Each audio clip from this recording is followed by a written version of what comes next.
Good morning and welcome to SpaceX and Axiom Space's splashdown coverage of Ax-4, the fourth crewed mission to the International Space Station by Axiom Space.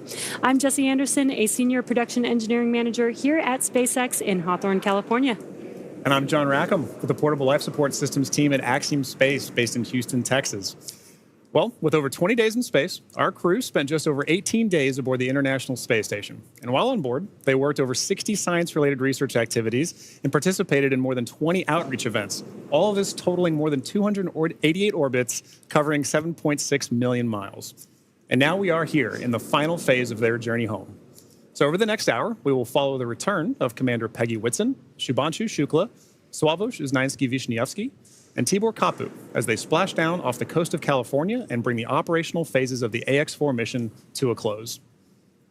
Over the last 22 and a half hours, Dragon has been moving into position for reentry with downhill phasing burns, which are firings of Dragon's Draco thrusters to adjust the spacecraft's orbit in advance of returning to Earth. The spacecraft will use its forward Draco thrusters to perform a deorbit burn, which is expected to last just under 18 minutes and put Dragon on a trajectory to return to Earth. After the deorbit burn completes, Dragon will jettison the trunk. After that, Dragon will close and lock the nose cone in preparation for reentry.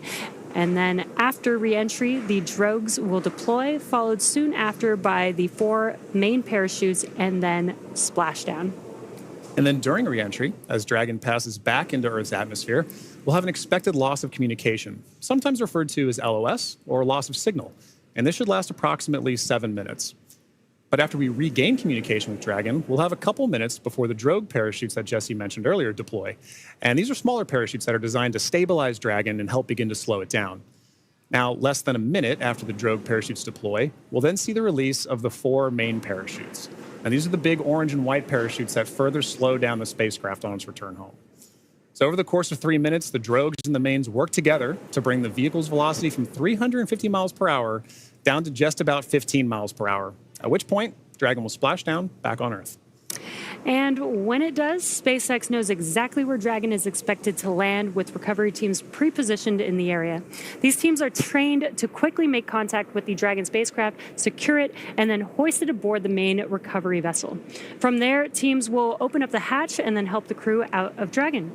So coming up next, as we mentioned, is the deorbit burn. This is the last time that the forward Dracos, which are the 4 thrusters located on the top of the vehicle, will ignite. The deorbit burn will place Dragon on a precise trajectory to return to the splashdown zone off the coast of California and last approximately 18 minutes.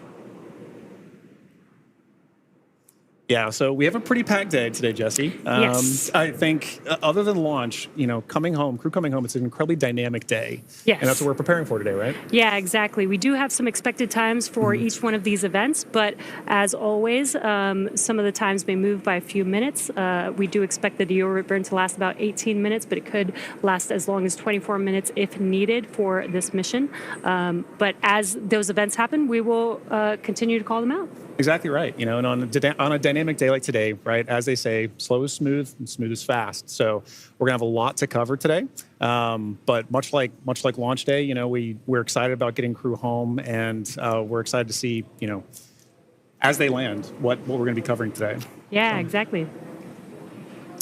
We are just about 3 minutes from the expected start of the deorbit burn, and if you look at the bottom middle of your screen, we have a new clock that will be following along with Dragon as it makes its way down to splashdown, so you can follow along with the timelines for today's mission. Which is pretty exciting, because we know this is an overnight mission for us on the Pacific coast, right? So it's going to be a little hard to see visuals sometimes because it'll be dark outside. Yeah. But understanding when crew's coming home is going to be very important also for the crews on the ground that are going to be working to retrieve them, and we'll be covering that a bit more later as well. Exactly. We are expecting splashdown to be approximately 2:31 a.m. Pacific time. And again, if you're just now joining us, the deorbit burn is expected to start in a couple of minutes, approximately at 1:37 a.m. Pacific time. That's right. And again, if you've been following along with SpaceX and splashdowns, typically we've splashdown off the coast of Florida. Just recently, we have changed this trajectory to splashdown off the coast of California, which I'm really excited about because we are expecting to splash down off the coast of Southern California. Yeah. I'm born and raised San Diego, California, so I'm really excited that Southern California gets to be able to see some of these potentially reentry burns of the Dragon spacecraft. I know. I kind of wish we were outside right now to be able to see that ourselves, and sadly we're not. But And what you could see on your screen is mission control here in Hawthorne, California. This is where the Corps, who speaks with the crew the entire mission all the way through splashdown, is in this room along with all the rest of the responsible engineers monitoring this mission. They monitor the mission from the beginning, from launch, from the day of liftoff, all the way to splashdown. yeah, and similarly in Houston, at Axiom headquarters, we have MCCA. That's Axiom's Certified Mission Control Center. You can see Axiom flight controllers, working in MCCA around the clock, same as what Jesse mentioned for mission control here in Hawthorne. We have 24/7 coverage in all of these control centers, and that's making sure that while crew's up there, we have them supported fully from the start of the mission to the end of the mission. And on a day like today, right, it's a very critical operation. We want to make sure that we're there supporting them as well. So we've got coverage all the way from their return and into landing. Yeah, a little cheesy, but teamwork makes the dream work. Working in tandem with Axiom Space and our SpaceX members here. Exactly right. We've got to do it together, and I love that we can work in tandem in each mission control and bring the crew home safely. Exactly right. And both those control centers, like we said, work throughout the mission together. Right, on launch day, we have SpaceX's Mission Control Center here in Hawthorne working with Axiom's Control Center in Houston, as well as NASA's Control Center in Houston at Johnson Space Center, and Kennedy. So we have all these launch complexes that work together, all these control centers that work together, and that doesn't change throughout the course of the mission. It really does exemplify the teamwork that we have to make missions like Axiom-4 happen, or Ax-4 happen. And all those flight controllers that we see there, they go through a rigorous amount of training to get to those positions, right? To be able to support crew and to be able to understand what crew's going through so that they know exactly what's going on in that mission in that time frame. Yeah, exactly. And we are still waiting for the deorbit burn or confirmation of the deorbit burn to start. It should be starting any moment now. Again, we're just waiting for the call out. We do expect it to last approximately just under 18 minutes for this deorbit burn for this specific mission. That's right. And if you're just tuning in, after that deorbit burn, we'll then proceed into a few more dynamic operations following that. We'll look to be jettisoning the trunk after we do a claw separation. And then from there, we'll move into nose cone deploy and parachute deployment. Or nose cone closure, and then parachute deployment. So we've got a very full day coming up ahead after this deorbit burn starts. And we did get confirmation that the deorbit burn has begun. Again, it will last approximately 18 minutes, just under 18 minutes. Now, this deorbit burn is the last time those 4 forward Draco thrusters will fire. Dragon has not yet entered Earth's atmosphere. This deorbit burn is what will line the vehicle up and put it on its final trajectory to the landing site and off the coast of Florida today. Right now, our crew are using their screens to keep tabs on the burn duration, Draco thrusters firing, and trajectory details like entry angle, spacecraft perigee, and how much distance remaining until deorbit burn termination. Dragon is flying itself. It is an autonomous vehicle, so all the crew has to do is stay strapped into their seats and keep tabs on things. Enjoy the ride. That's right. Well, to talk a little bit about the Ax-4 mission, what it is. The Ax-4 mission has really been remarkable in a number of ways from start to finish. And each of these missions, like we talked about, demonstrate the amount of teamwork that we work on. But they're also iterations on the process of flying to and living on station. And each of these provide more opportunities to understand how we live and work together in low Earth orbit. And this crew has certainly done just that. Yeah, let's take a moment to properly meet and introduce the crew. Yeah. Our mission commander is Peggy Whitson of the United States. And we actually don't have enough time to cover her entire resume because it is incredible. But to give a few highlights, Peggy earned degrees in biology, chemistry, and biochemistry. She was the first female commander of the International Space Station. She has spent over 695 total days in space, during which she logged 60 hours across 10 spacewalks. She is a two-time commander for Axiom Space, having previously served aboard AX-2, and she was just inducted as a member of the 2025 Astronaut Hall of Fame class. And congratulations, Peggy. Pretty That's incredible. And up next is mission pilot Shubhanshu Shukla of India, whose call sign as test pilot is Shooks. Shooks represents the Indian Space Research Organization, or ISRO. And he's also an astronaut designate of India's inaugural human spaceflight effort, Gaganyaan, an Indian-built rocket and spacecraft. He was commissioned into the Indian Air Force Fighter Wing in 2006. He then achieved the rank of Group Captain in 2024 and has over 2,000 hours of flight experience aboard aircraft, including the Sukhoi 30 MKI, MiG-29, Jaguar, Hawk, and Antonov On-32. Pretty impressive resume. And our third crew member is mission specialist Sławomir Uznański-Wiśniewski of Poland. He is representing the European Space Agency as a project astronaut coming from the reserve class of 2022, much like Marcus Wand, who served as a mission specialist on AX-3. A scientist by trade, Sławomir has earned his master's degree of science with honors from Łódź University of Technology in 2008, Master of Science from Université de Nantes, and a graduate engineering diploma from Polytech Nantes in the same year. He also spent 2 years as the engineer in charge of the world-famous Large Hadron Collider in Switzerland beginning in 2018. And rounding out this crew, mission specialist Tibor Kapu of Hungary represents the Hungarian to Orbit astronaut program, also known as HUNOR.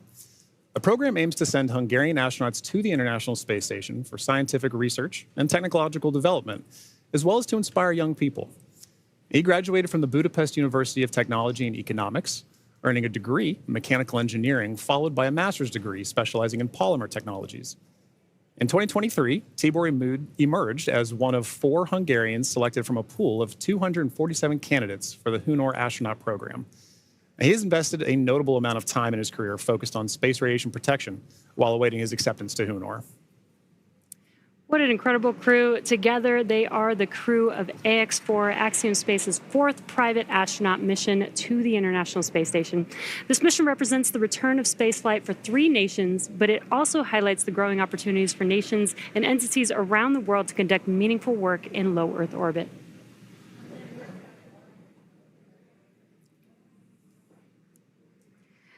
And we are, again, if you're just now joining us, the deorbit burn has begun for the crew, and this deorbit burn lasts just under 18 minutes. So we still have about 10 more minutes to go in this burn, and we are patiently waiting for that burn to conclude. Exactly right. And at the end of that burn, like we mentioned earlier, if you're just now joining us, we'll move into claw separation and trunk jettison before we move into nose cone closure and then parachute deploy. So we've got a few dynamic operations that are coming back to back, coming up here shortly. But, you know, Jesse, we were talking a little bit about that crew. I had the pleasure of meeting them a little bit before the mission, and you can really tell that this crew has taken it upon themselves to really make sure that a priority of this mission is outreach. They really want to ensure that who they are representing, the people that they're representing, are getting an opportunity to come aboard with them. And understand why they're up there, understand why they're going on missions like Ax-4, why Ax-4 is a mission that needs to exist to further everything. And I know that STEM outreach is something that you find pretty fascinating yourself, right? Yes, John, you already know that. I love outreach. I think it's super important. There's so much technology emerging and growing and advancing, and I think it's super important for the young people to get interested in it while they're young, so they can further explore that interest when they do get older and when they can, go to school or go into a professional field. So I think it's great that this crew specifically did multiple outreach events during this mission. Over 20, I think you said, right? Yeah. Yeah, and it's one of those things, too, where for a lot of times, this may be these kids' first times getting to understand, like, what goes on the International Space Station? Yeah. What kind of things can we research in space? You know, I know one thing that kind of resonated with me is, when I got to meet Sławomir, Suave, as he's known by some, especially the crew. Appropriately. His background in microelectronics, right? He's carrying that on his research here today to understand how does space radiation, which is a huge problem to solve, right, for long endurance, for long-term, long-duration spaceflight missions, how are we going to solve the problem of space radiation? And not just for humans, but for electronics. And so for this particular mission, they were, and we'll cover a little bit of this later too, but they were flying some experiments to assess, like, how can we better protect these in orbit? So I think Suave, Tibor, their backgrounds really help kids understand, how can I tie my research to the practicalities and understanding of how do we live and work in space? Yeah.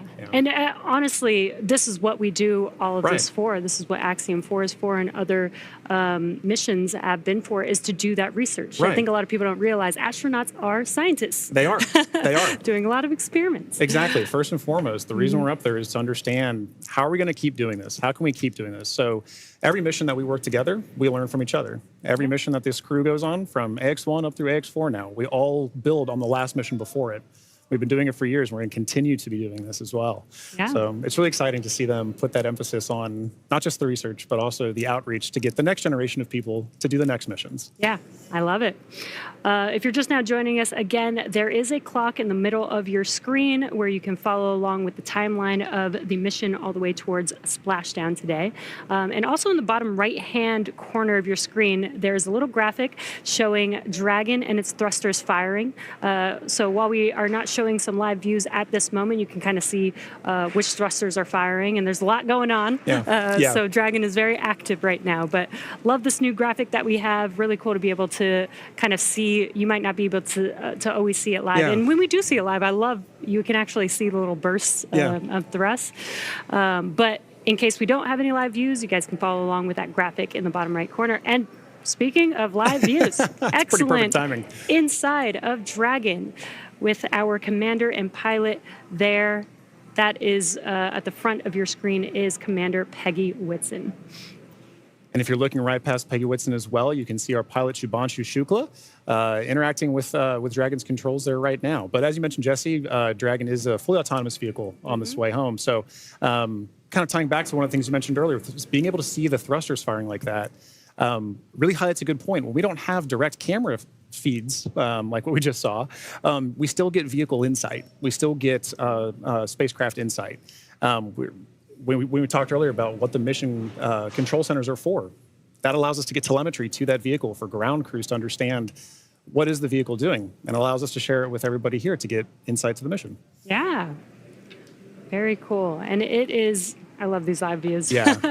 But it's really hard to believe that it's been 5 years since Dragon radically changed how humanity gets to space. After the space shuttle program ended in 2011, NASA astronauts primarily used the Russian Soyuz spacecraft to travel to and from the International Space Station. From 2011 to 2020, the Soyuz was the only human-capable launch vehicle available, and in December of 2010, Dragon became the first commercially built and operated spacecraft to be recovered successfully from orbit.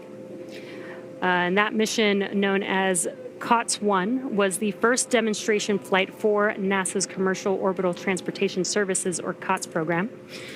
And the purpose of COTS was to develop and demonstrate commercial sources for cargo resupply of the International Space Station. Now, fun fact, the Dragon that flew on this historic mission is currently actually hanging behind John and I in front of SpaceX Mission Control Hawthorne. And just 10 years later, in May of 2020, Demo 2 launched astronauts from U.S. soil for the first time in nearly a decade. Demo 2 was Dragon's first human spaceflight mission. The spacecraft, named Endeavour, carried NASA astronauts Doug Hurley and Bob Behnken to the International Space Station in the first orbital human spaceflight launch from the United States since the final space shuttle mission in 2011, and the first ever operated by a commercial provider. And I remember that day very well. Yeah. One of the most exciting missions, probably my favorite mission of all time, really. Yeah, and another fun fact about Endeavour, too, that was the first mission for Ax-1. Oh, that was the Dragon they flew on Ax-1. Exactly.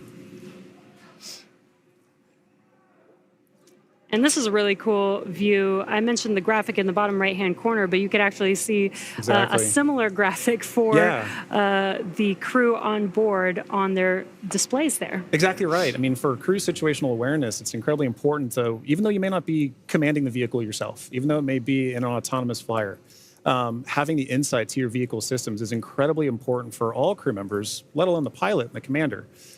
So our commander, Peggy Whitson, and our pilot, Shubhanshu Shukla, are maintaining close situational awareness on the vehicle systems there, like we saw a minute ago, being able to watch thruster firings, understand where they are kind of on their mission home. Yeah, and they are sitting inside of Dragon. They're strapped into their seats, so they can't really see what's going on the outside, but they can hear the sound of the thrusters firing. It may sound a little bit different to them than here on Earth, but it also helps them, as they're monitoring, helps them understand what's happening, what those sounds mean. So again, that they have the full awareness of everything that's happening with the spacecraft. Exactly. Now, alongside the NASA missions, Dragon has also flown several private missions to orbit. In September of 2021, on the Inspiration 4 mission, Dragon became the first private spacecraft to take an all-civilian crew to orbit. And the following year, Dragon flew Axiom Mission 1, the first all-private astronaut mission to the International Space Station in collaboration with Axiom Space. Now, the first of now 4 flights together with Axiom Space to take commercial crews from around the world to the International Space Station. In September of 2024, the Polaris Dawn mission delivered the first commercial spacewalk. And most recently in March, Dragon supported the From-2 and NASA Crew 10 missions. Ax-4 is Dragon's second human spaceflight mission to splashdown off the coast of California after From-2 returned Dragon recovery operations to the West Coast just this past April. And from that first crew mission in May of 2020 to Axiom 4 today, Dragon has supported 18 human spaceflight missions and flown 70 crew members representing 20 countries. Overall, Dragon has flown 53 missions, carrying over 300,000 pounds of cargo to space. In the history of human spaceflight, fewer than 700 people have ever been to orbit. At SpaceX, we want to help create a future where not just hundreds of people, but thousands and ultimately millions of people can travel off Earth to live and work in space and on other planets. Yeah, you know, Jesse, you mentioned basically all that lineage of the Dragon spacecraft, and it's sometimes easy to get lost in the numbers, but it really does highlight how we've built, same as what we were talking earlier for building on missions, right? We built to get where we are as a space industry with the Dragon flying, and it's allowed us to provide missions like X1 up through X4 together, like you mentioned, but collaboratively. And each of us, it allows each of us to play a role in these missions supporting. And so I always really love the teamwork aspect of this commercial spaceflight endeavor, and I think what you just mentioned there really highlights that. Yeah, and just the exponential growth. It's only been 5 years since SpaceX has been a part of this in history. And it's really cool to see how much we've been able to do. Exactly. And we are about 30 seconds or so away from the expected ending of the deorbit burn, so we should be potentially hearing that call out, but if we don't hear the call out on the nets, we will confirm when that deorbit burn is complete. Exactly. And like we mentioned earlier, while we're waiting on those calls, we're still able to view some of the telemetry and insight to the vehicle that we have too. So once we kind of get some awareness that the vehicle is done doing its deorbit burn, we should shortly hear a call after that.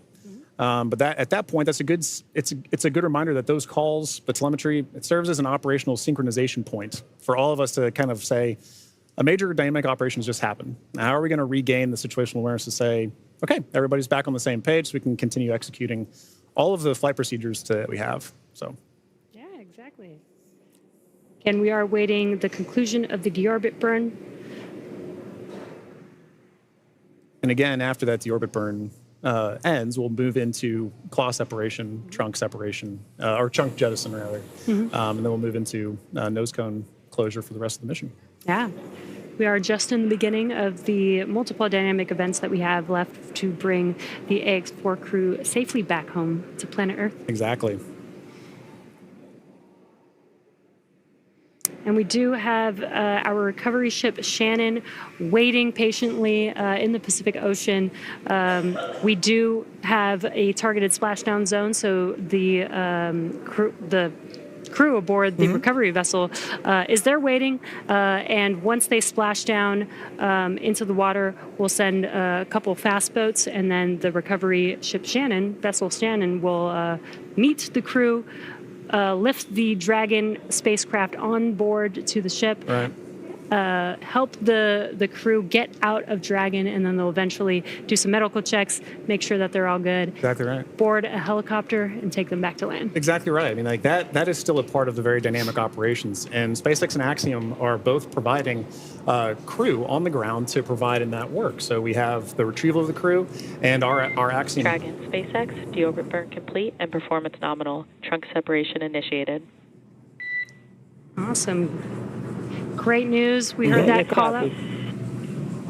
We heard that call out that the deorbit burn has completed, which is great news. We're moving on to the next events. So at the moment, Dragon is doing a couple of things autonomously. It's isolating the thermal control system fluid loops from the radiator. This system is what will help keep the internal temperature of Dragon temperate for our crew during reentry, as it does heat up a little bit on the outside of the vehicle. Next up, we are waiting for the claw to separate. The claw connects the trunk to the spacecraft, delivers power, telemetry, and fluids, and claw sep is the first step in trunk separation. And we did hear that call out for the initiation of claw sep. So that event is now in progress. We're waiting for the conclusion of claw separation. Nominal trunk jettison. And all of that just happened. Claw separation as well as trunk jettison. There we go. And it's a good example of the kind of things that we're listening for on this phase of the mission. Really are back to back, and they're structured in a way that are very timelined, very expected.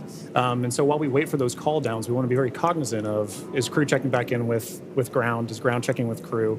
But once the vehicle hits those certain points and the commands are retrieved, sent, executed, whatever. That we're waiting for those, and we're expecting those. Yeah, and then we do have nose cone closure coming up in just about 3 minutes or so is what we are expecting.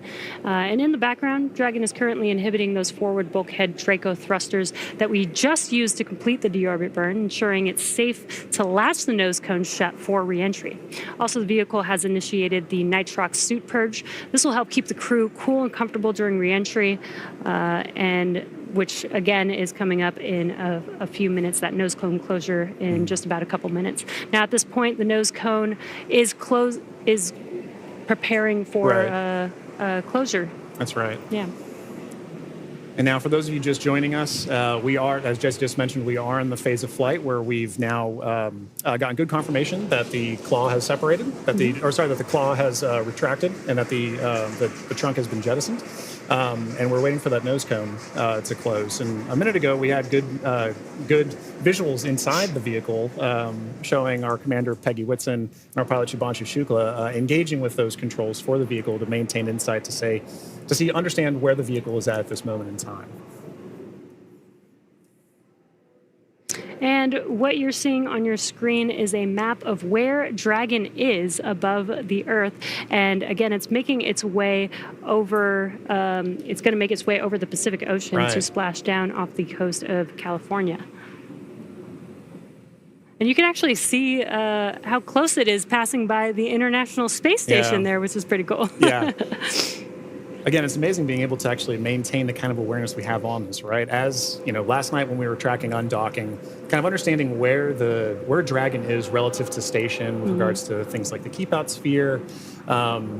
It can be easy on a day like Splashdown when we're not talking about from undocking from the space station, to still be able to maintain awareness of where we are relative to it, I think in our orbit is fascinating. Again, we are waiting nose cone closure. And if you've been following along SpaceX, reusability is extremely important to us. That is what nose cone closure is for. In previous Dragon designs, we used to jettison the nose cone, but being able to close the nose cone allows us to just reuse it. We actually don't necessarily need it on the re-entry, but it does protect the forward of the Dragon spacecraft during ascent, during launch, basically. That's right. Yeah, and being able to reuse that, I think, is an incredibly important aspect of what we're trying to do as we advance these missions, right? You take every mission and you learn from it, and you say, what can I do next with it? And so being able to now close your nose cone and keep the vehicle for next time is pretty important. Makes reusability and preparing for the next mission very easy. Exactly. But you're right. Now, once we're closing that nose cone, we have to make sure that there's no more Draco firings that are happening, because once those Draco firings are done, we can then safely close the nose cone and prepare it for re-entry. Again, we are waiting for nose cone closure, and it is expected to be fully closed any moment now, so we are just waiting for that confirmation.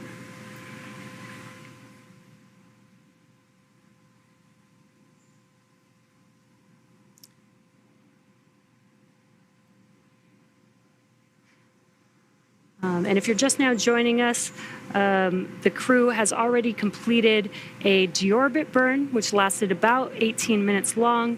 We had claw separation and jettison of the trunk, and nose cone closure is now in progress. Again, we're waiting for that nose cone to fully close, and then we'll begin to reorient the vehicle as it's lining up with its landing zone and prepare for re-entry through the Earth's atmosphere. That's right, and that landing zone for today is in the Pacific Ocean. In previous Axiom missions, we've gone to the Atlantic, but for this mission, we'll be splashing off the coast of Southern California. And at that point, once crew has landed has splashed down, rather, sorry, we'll be dispatching crews out to the crew to retrieve them, pull them aboard Shannon, our SpaceX's retrieval vessel, and at that time, ground crews will also be assessing crew, making sure they're okay, and Axiom Space personnel will also be providing support to the crew as we pull them back on board. Yeah, and what you saw on that graphic is we do have a few different splashdown zones. Today, we are expected to splash down off the coast of San Diego today. And there you can see the trajectory that Dragon is going to be making as it makes its way to that splashdown zone. That's right. So if you're in Southern California, you should get some pretty good views. We won't have any here today. We're inside. But we will be following along closely, obviously. Once those parachutes deploy, we get good visual confirmations of crew. It's important to note that the ground crews will know exactly where Dragon is landing, or splashing down, rather. And at that point, we'll be able to go out and retrieve them. But prior to that, you should get a pretty good view of Dragon coming in. Yeah. I think it's a pretty cool view. I've seen the videos, haven't seen it in person just yet. Hopefully one day I'll get to see re-entry of a crew. But if you're in Southern California and you go outside in about 15 minutes or so, you might be able to see it. That's right.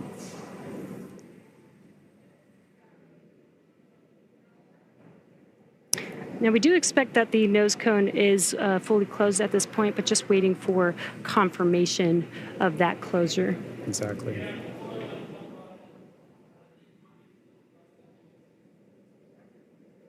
Again, the nose cone helps protect the forward bulkhead thrusters and just the forward section of the Dragon spacecraft during ascent. And closing the nose cone, again, just helps with recovery.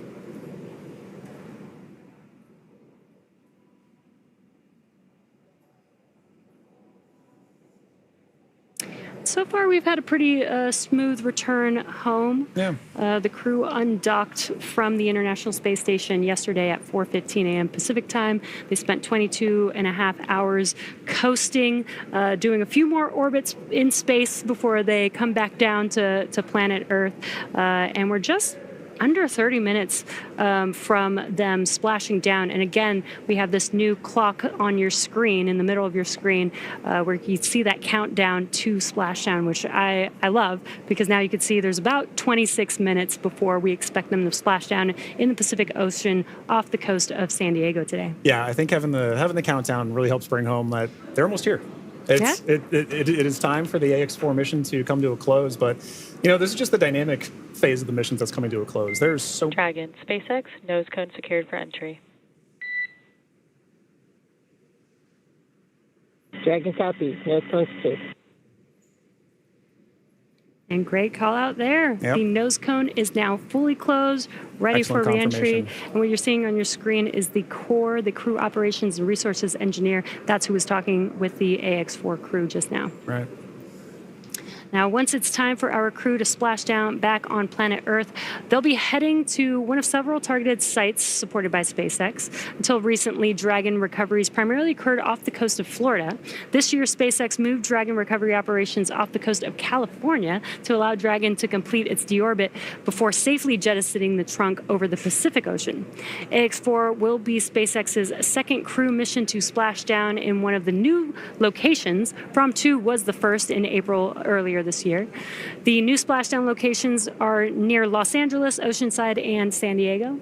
And spreading the supported sites across multiple locations helps maximize the return opportunities for this mission and future crews, lowering the chance that we'll have to wave off due to bad weather. So our fully equipped recovery vessel Shannon is stationed in Long Beach, California, and is currently standing by to support splashdown today. That's right. And like you said earlier, we'll be expecting to have that splashdown right off the coast of San Diego, as you can see on your graphic there. So we take into account many different variables, including what landing sites have favorable weather. And SpaceX teams have selected the primary landing site, as we just mentioned, as San Diego. Now, there are a number of weather-related items that play into splashdown and recovery operations. Some of the more obvious factors that impact operations are rain or chance of lightning in the recovery zone, both for the safety of the crew inside, obviously, but also for the recovery teams, as we've discussed, on the water. So we're looking for wind speeds that are less than 15 feet per second, or about 10 miles per hour, and relatively calm seas so that we can safely execute recovery operations. And these recovery operations include a lot, right? It's landing a helicopter on the recovery ship to fly our crew back to shore, but it's also pulling the Dragon spacecraft into Shannon, the recovery vehicle. Yeah, and as we've been mentioning, there are a number of variables and criteria that come into play, and they all help ensure safety of both the crew and the recovery teams. But weather conditions today are looking great in Southern California near San Diego, and for these operations, SpaceX closely coordinates with the United States Coast Guard to establish a safety zone to ensure public safety and for the safety of those involved in the recovery operations, as well as the crew on board the returning spacecraft. Now, multiple notices are issued to the mariners in advance and during recovery operations, and Coast Guard patrol boats are deployed to discourage boaters from entering the splashdown zones. And that's right. We really want to stress to the public the need to respect this safety zone. Recovering a spacecraft from the water is a hazardous operation, as you can imagine. And any other boats interfering in the area not only increases the risk to the astronauts in the spacecraft, as well as the teams working to recover them from the water, but also to those themselves who would be going out to see it.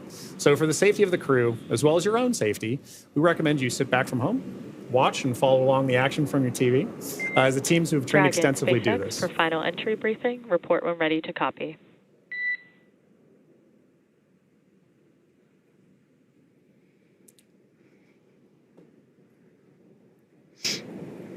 Dragon's ready to copy.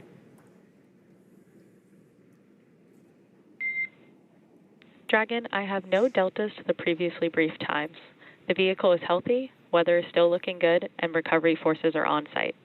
Predicted COM blackout starting at 0918 Zulu and ending at 0925 Zulu. How copy?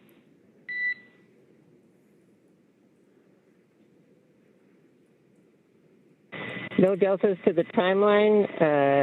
Everything's healthy and weather looks good. 0918 to 0925 for the COM blackout. That's a good readback, Dragon. And with that, I'll be looking for you to verify that tablets are secure, visors are down, and restraints are tightened no later than 150 kilometers. Dragon copy. Welcome.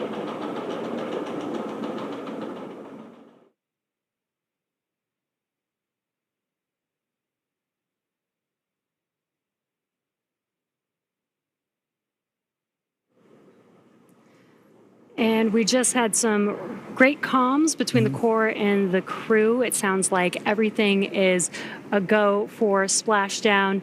We are expecting the blackout period to begin at 2:18 a.m. Pacific time. That lasts about 6 minutes, completely expected. We will lose comms with the spacecraft as the vehicle heats up with plasma around it, but we do expect them to pass through that in about 6 minutes and regain comms after that. So really exciting, about 21 minutes away from Splashdown. And as you might imagine, astronaut training can be extensive, from training that is specific to each crew member's role to learning SpaceX protocols, space station systems, and preparing for the science and outreach activities that they'll be conducting in space. Private astronaut training is rigorous. In addition to the training in the field like they do through NOLS, or NOLS, the Axiom-4 crew spent about 35 days training inside of Dragon. Now, to prepare them for flight, our teams at SpaceX spent the last several months teaching the crew about orbital mechanics and how to live in microgravity. While this was more of a review for Peggy Whitson, for the rest of the crew, this was their first time flying on Dragon. The training program includes nearly 100 different lessons covering all aspects of the flight. The crew spent time inside of our Dragon training spacecraft to run simulations of ascent, the International Space Station rendezvous, and re-entry. And they also spent time at the launch pad in our suit-up room and working through emergency procedures that would be necessary in the unlikely event of a pad abort scenario. And beyond those critical trainings from SpaceX for the ascent and return phases of the mission, Axiom Space has facilitated a host of efforts over the last 10 months to ensure that the crew and all of those who support them, like ground operations, mission control, flight controllers, are all ready for the mission while on board station. And kicking off efforts for that training at Axiom headquarters in August of 2024, the Ax-4 crew immediately began to familiarize themselves with the range of teams and systems that they would need to become proficient with in order to succeed. From selecting the food that they would eat and learning how to prepare it with the food warming and hydration racks on orbit, to understanding the tools and systems available to them throughout the International Space Station. Every small detail is critical to mission success. So in Building 9 at Johnson Space Center, the crews learned and rehearsed routine operations, medical procedures, emergency situations, and media exercises. All of this built up to full-scale simulations that were then run in coordination with ground teams at Johnson and around the world. And as the name of the International Space Station suggests, specific modules are owned and operated by different nations. The crew traveled to Germany to earn their certification of these systems in the European module known as Columbus. As an ESA project astronaut, Swabish had additional trainings at the European Astronaut Center. The crew then traveled to Japan to learn the systems of the Japanese experiment module, also known as Kibo. With hands-on training that culminated in a round of testing, the crew became certified to use the systems of Kibo for their flight. And beyond the specific requirements of each space station module, the crew also participated in a range of efforts that would bond them into a crew and ensure that they were physically and mentally prepared for any mission scenario. So this included a week of training with the National Outdoor Leadership School, or NOLS, where the crew faced a week of kayaking against heavy winds. It also included a day in an altitude chamber to experience how their body reacts to different oxygen levels, and even included an underwater helicopter escape training simulation. SpaceX Dragon crew has tablets secured, restraints tightened, and visors down. SpaceX copies. Crew are configured for entry. 5 minutes until predicted comm blackout. We'll see you on the other side at 0925 Zulu. Copy 09250 on the other side of the blackout. Okay, and good comms there from crew that they are ready and configured for their return time. And, you know, an aspect of that is to wrap up our discussion about training. That's a major training point for crew, understanding how their return phase is going to look so that they know, let's go ahead and call ground and let them know that we're ready for maintaining it. So training really is at the heart of any successful mission. You plan, you train, you fly in that order. Yeah, exactly. Training prepares every astronaut, even those very experienced like Peggy Whitson, and she also did retraining with the Ax-4 crew. It's important for the crew to train together. But this prepares them for any phase, any potential scenario in their mission. Exactly right. You know, and missions like this are important milestones for everyone involved, from the crew members who fly to those that they represent, to the host of scientists and engineers around the world who have an opportunity for their research or their technology to be tested in microgravity. Everyone learns from these missions. And for Axiom Space, this is at the heart of why we do these missions. We're building opportunities for others to advance what is possible and expand what is known. And we want to enable every human everywhere to take part in this. Now, after a beautiful launch on June 25th, the Ax-4 crew docked with the International Space Station a little over a day later, opening the hatch and greeting the Expedition 73 crew on June 26th. The crew shared some good words in a welcoming ceremony and an astronaut pinning that we don't have there, but did happen, before quickly getting to work on their extensive itinerary. Each crew member brought with them a host of research, technology demonstrations, and outreach objectives, ranging from human physiology to space radiation impact studies, and even some gardening while they were up there. So this crew maintained a very full timeline, but they prepared for this, part of their training. Each crew member wanted to ensure that every minute of this mission was utilized and that all of their objectives were hit. So Peggy, Shooks, Suave, and Tibor were ready to work with their time on board. Over the course of 18 days on board the station, they accomplished over 60 research activities, as well as more than 20 outreach events. But as their time on station came to a close, the Ax-4 crew participated in a brief farewell ceremony where they said their goodbyes to the Expedition 73 crew. And now for more details on the incredible work performed by this crew on orbit, check out axiomspace.com to see more. Yeah, I love that this crew did so much outreach. 20 events in 18 days is pretty remarkable. Yeah, it's so pretty very impressive. Impressed, plus the 60 experiments on top of that. So I mean, and as we discussed earlier, it was a huge priority for them to be able to conduct those outreach events for the people of their countries who may not have had a chance to talk to an astronaut, to understand why are we going to space.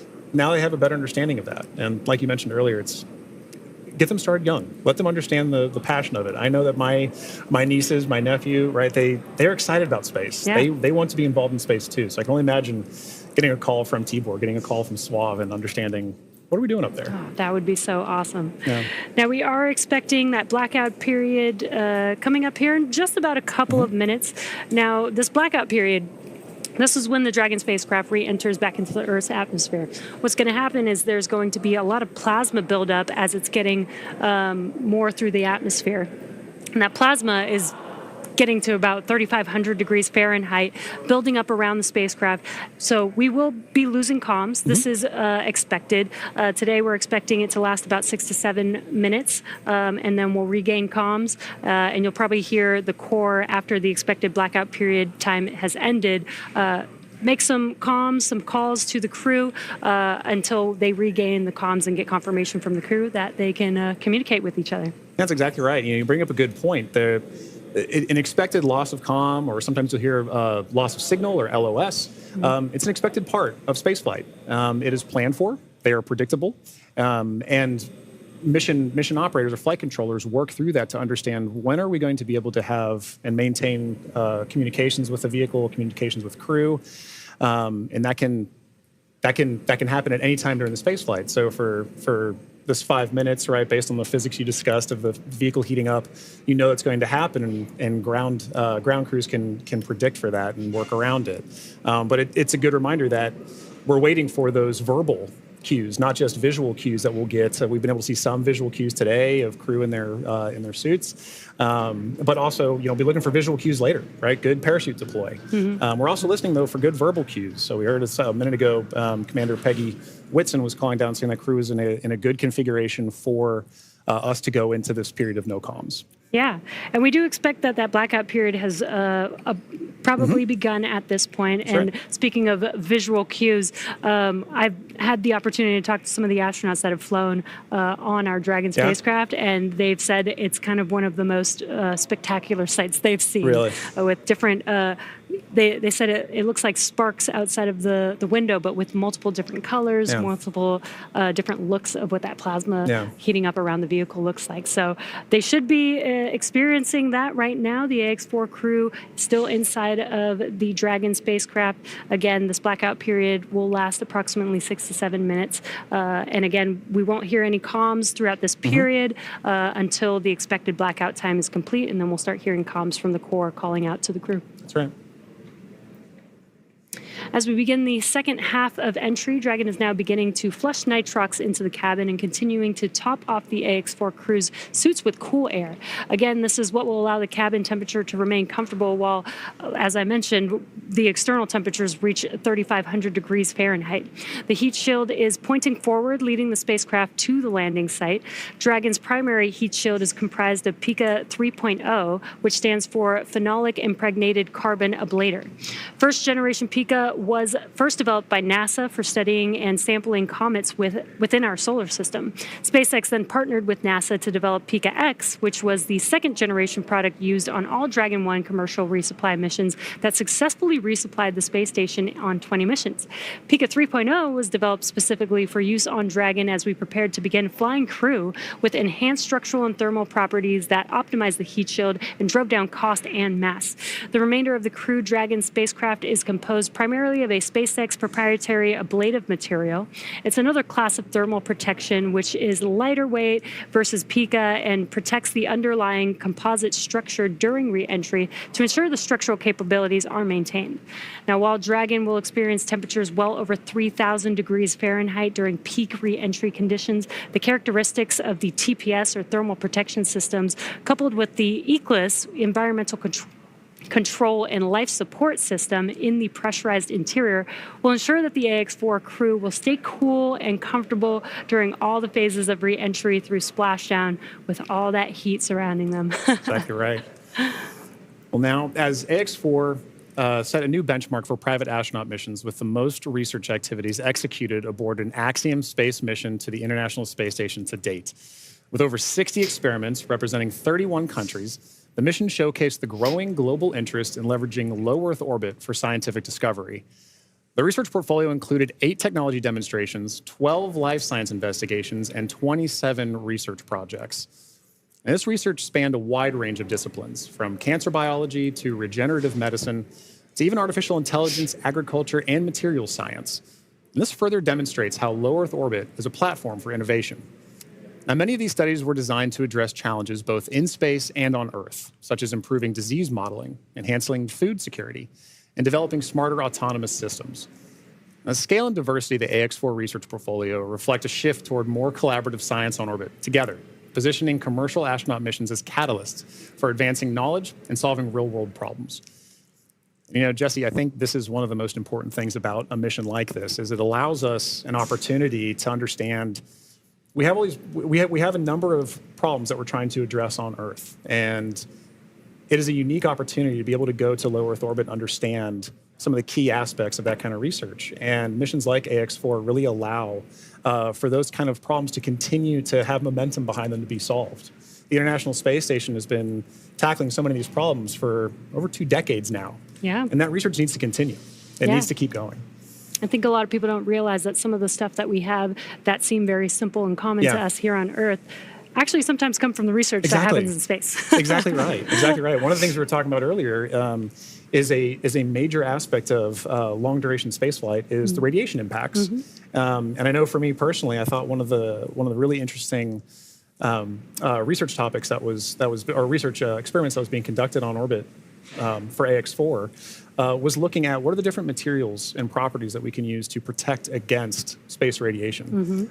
So during the mission, we had a great call between Peggy Suave and Dr. Lucy Lowe with Axiom Space to discuss exactly what it is that we're trying to protect for and understand why space radiation is so difficult to wrap. So, you know, missions like Ax-4, they're all important. And we are now seeing great confirmations of the Dragon spacecraft making its return back to Earth right now. And while we are in a blackout period, this is an excellent view, seeing Dragon from the ground as it's re-entering back into Earth's atmosphere. Now, that blackout period is expected to conclude at 2:25 a.m. Pacific time, so just a couple more minutes here, and then hopefully we'll get some comms back between the core and the crew. But in the meantime, at least got some cool views of the crew almost back down here on Earth. Exactly right. And you know, making that kind of visual confirmation is such an important part of what we're tracking today. We're tracking a lot of very dynamic operations. And so being able to see what we see on the screen there is incredibly important for mission controllers. Dragon, SpaceX, comm check.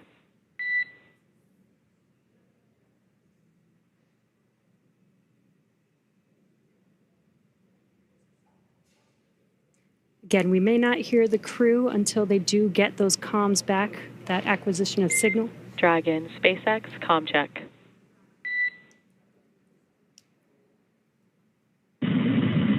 Basics, Dragon. We have you loud and clear. Dragon, we have you the same. Expect automated chute deployment. Dragon copies. Automated chute deploy.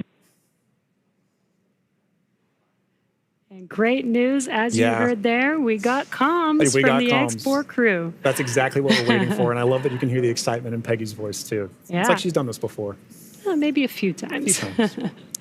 A great live view on your screen inside of Dragon as they are re-entering the Earth's atmosphere. And we did hear confirmation that there will be the automatic drogue and parachute deployment coming up here shortly. And on your screen with that great live view. GPS converge. Expect nominal altitude for drogue chute deploy. Copy. Nominal GPS chute deploy. And we're going to hear a lot of comms back and forth throughout these last 5 minutes here as the Corps will be calling out their altitude as they're making their way down, as well as when the drogue parachutes deploy and the main parachutes deploy. And then as they get closer and closer to Earth, just keeping the crew updated with how close they are before splashdown so that they can expect that splashdown. Exactly right. Exactly right. And those are the things that crew that you're seeing there on the left side of your screen are following along with their onboard telemetry. And for you at home as well, you can see on your screens as well things like vehicle speed, vehicle altitude. All those are really important metrics that we're trying to understand as part of the visual confirmations, the audio communications or the verbal communications that we've gotten with crew.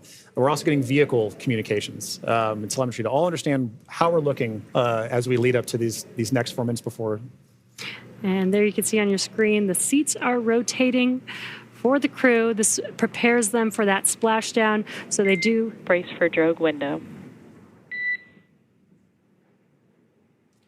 They do reorient the crew depending on the dynamic events that are happening, so the crew does lean back during re-entry. Crew is braced.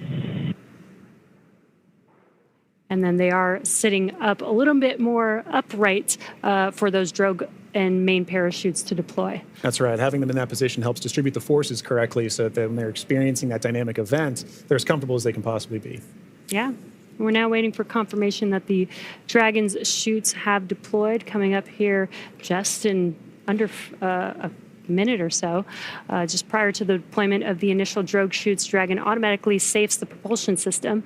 Dragon then deploys its drogue parachutes to stabilize and decelerate the vehicle. Then just before drogue deployment, seats automatically rotate to 26 degrees, which we just saw there, to keep the crew within acceptable G limits for entry and landing. And excellent view. Great view. Drogue parachutes are deployed.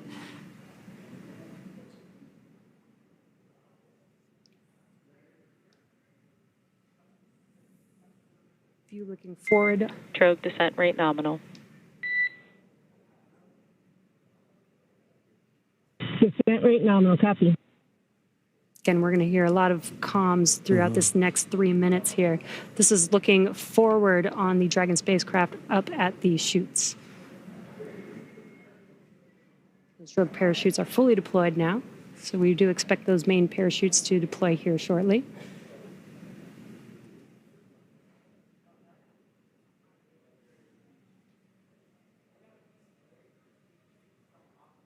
If you're just joining us, we have now confirmed that the Ax-4 crew on their return home is roughly 2.5 minutes out from splashdown, and our main chutes have deployed.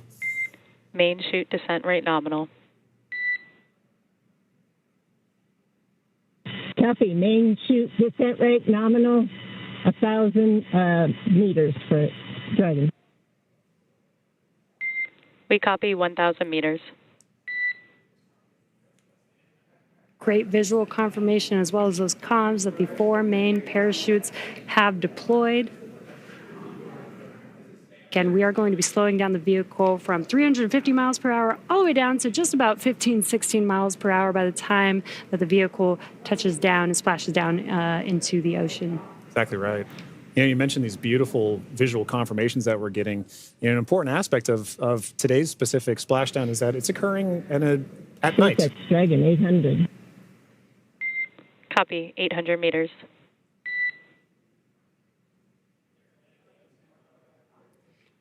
Commander Peggy Whitson confirming the spacecraft's altitude as it's making its descent into the Pacific Ocean just off the coast of San Diego in Southern California. Yes, love that it's coming off the coast of my hometown.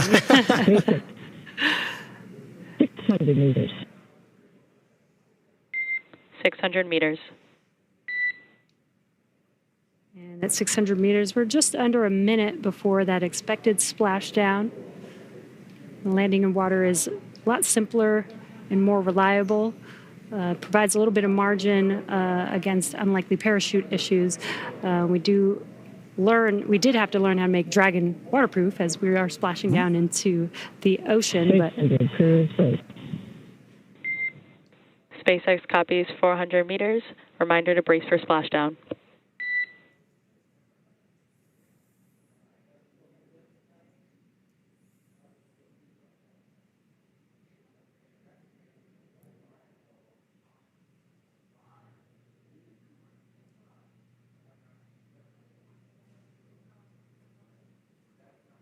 Oh, that's a pretty cool view. Yeah. That's right. Maintaining the vehicle's signature through things like cloud layer and any kind of atmospheric disturbance allows us to maintain visual contact with the vehicle as it's making its final descent towards water landing. And it's a little foggy, as you can see there. Yeah, Pacific fog is rolling in. We've got some very bright lights as Dragon, you can see the ocean there. Dragon is about to touch down in just a few seconds here. And working their way towards the vehicle are the SpaceX and Axiom support teams that will be present for the next phase of our splashdown coverage today. At this point, we'll be waiting for confirmation of the crew's safe landing, and then we'll move into the phases of this mission, which are really, let's recover the vehicle, let's recover the crew, let's make our assessments, and at that point, we'll be covering. And we have splashdown of the Ax-4 crew back on planet Earth. Welcome home.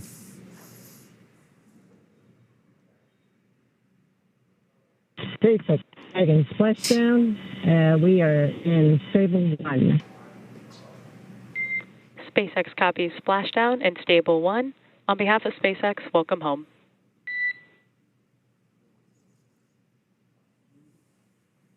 And thanks for the great ride and the safe trip, and Grace is happy to be back. We are happy to have you back home safely as well.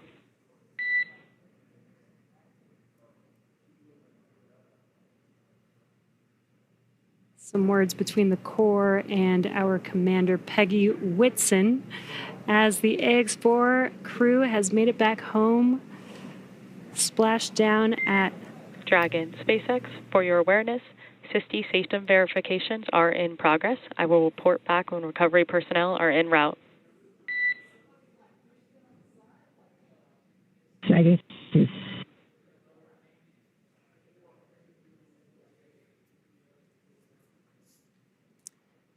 Yeah, so now you can see a couple fast boats are going to be approaching the Dragon spacecraft. They're going to start with making sure that the spacecraft is safe. They're going to do some sniff checks. They're going to pick up those main parachutes. As Dragon splashed down, the chutes were immediately cut to make sure there's no safety issues there. So we'll pick up those main parachutes up.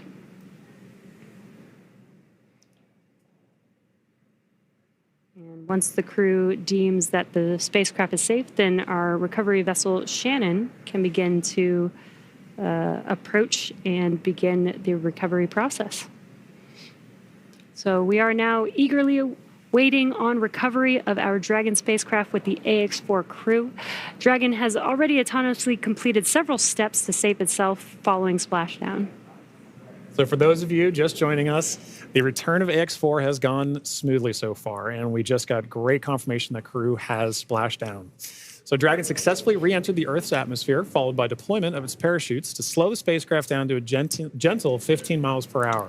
And at that point, they successfully splashed down in the Pacific Ocean at 2:31 a.m. Pacific time, off the coast of Southern California. So at this point, like you mentioned, Jesse, we are just waiting for Dragon's recovery of that from Shannon. Yeah, upon detection of landing, Dragon automatically releases the main parachutes to prevent wind from pulling the spacecraft. Dragon then automatically saves any pyrotechnics still present on the vehicle and may automatically perform additional minor system reconfigurations. The astronauts remain seated and in their suits at this point, but the onboard air conditioning keeps temperatures in check inside the spacecraft, and the communication systems on board remain powered so the crew can continue to communicate. And as we're watching, SpaceX has 2 fast boats in their recovery fleet, which move very quickly to get to the splashdown point. And those are being followed by Shannon, the main recovery vessel, which will move into position upwind of the spacecraft. The 2 fast boats have very specific roles here in these operations. The first fast boat makes initial contact and is focused on immediate safety inspection of the vehicle, checking for vehicle integrity and any presence of hypergolic propellant vapors. This ensures that it's safe for Shannon to approach the Dragon spacecraft. Now, once Dragon is cleared for full approach, the team begins rigging the spacecraft for water recovery by the recovery ship. The second fast boat is responsible for parachute recovery and also serves a redundant boat to the first. So we'll also see a team member on a jet ski helping to gather up the now detached parachutes that you mentioned came off, Jesse. Yeah, and it'll take a little over 10 minutes for the recovery crew to complete their safety checks. Then once they're complete, the team will begin preparing Dragon to be lifted into the recovery vessel. As part of the preparation for this lift, one member of the recovery team will climb on top of the spacecraft so that they can attach Dragon's hoist rings and connect the lifting lines. Now, it will take us less than an hour to raise Dragon to the recovery boat and remove the crew from the spacecraft. And then after medical checkouts, the crew will return to shore by helicopter and then be flown back to Houston. That's right. And each of these next steps are entirely dependent on the status of the crew. Axiom Space's Dragon, SpaceX, we have pulled go for recovery personnel approach. Expect fast boats alongside in 1 minute. Dragon copies. We'll be waiting. And with that call from Core to Commander Peggy Whitson, you can see now the fast boat making the 2 fast boats making an approach to the Dragon that you see in the middle of your screen with that flashing green beacon. Now, as we mentioned, Axiom Space's chief medical officer is on the main recovery ship Shannon and is ready to put eyes on this crew for the first time since they departed quarantine together. And our medical teams will be with them every step of the way home.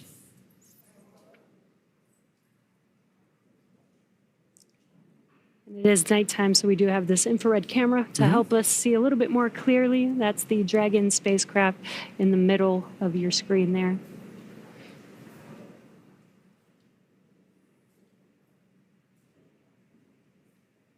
These SpaceX fast boats are now making initial contact with the Axiom-4, with the Dragon spacecraft, excuse me.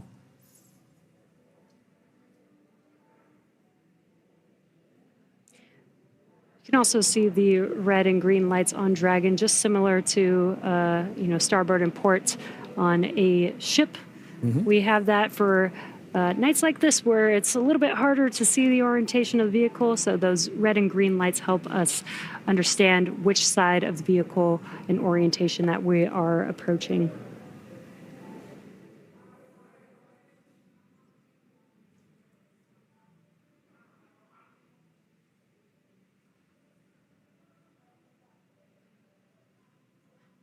And it does look like they are pulling a main chute out of the water there.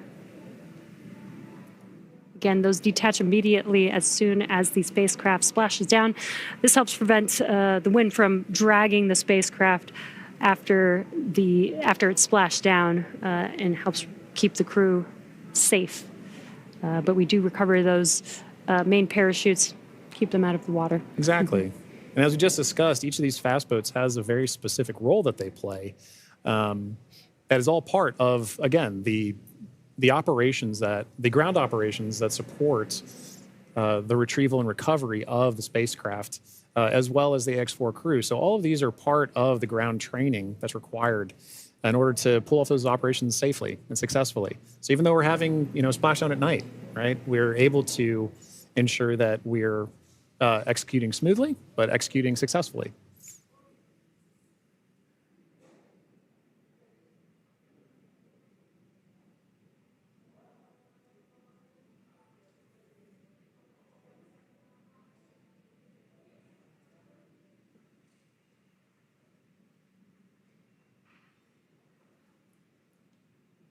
We're now looking at some additional views that we're getting in of the fast boats making their contact with the Dragon spacecraft.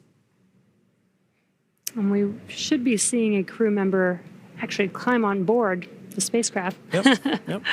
do some final safety checks, and then help begin setting up the rigging for the spacecraft to be lifted out of the water. That's right. It's all part of a coordination, a choreography of events, right? Getting from spacecraft is in the water. What are the next few steps that have to occur before we can get Dragon onto the recovery vessel Shannon? And this is a very key moment in that. Yeah, and right now you can see them doing the sniffs, making sure that there's no hazardous gas or chemicals around the vehicle and that it's safe for the team to actually approach and climb onto the spacecraft. And as always, the recovery crew is wearing the PPE necessary to perform these operations. PPE is personal protective equipment. And it's a good reminder that even in this phase of the mission, we're excited crew is home, but the job's not done yet. We're taking this time to make sure that we're operating smoothly, that we're operating safely, so that we ensure a safe return for the crew on board the vessel and back home to their families and teams. Yeah, we call conclusion of the mission when the crew egresses the spacecraft, and egress means to exit the spacecraft.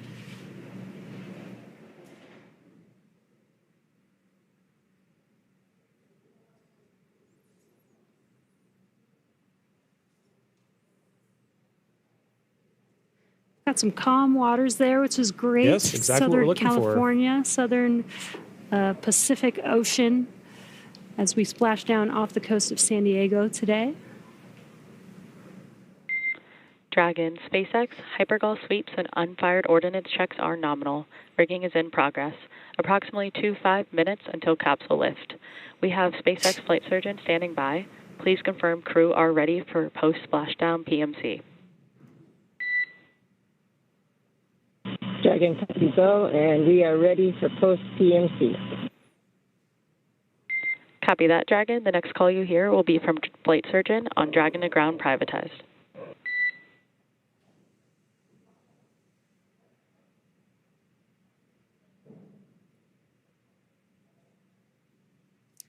And you heard those comms.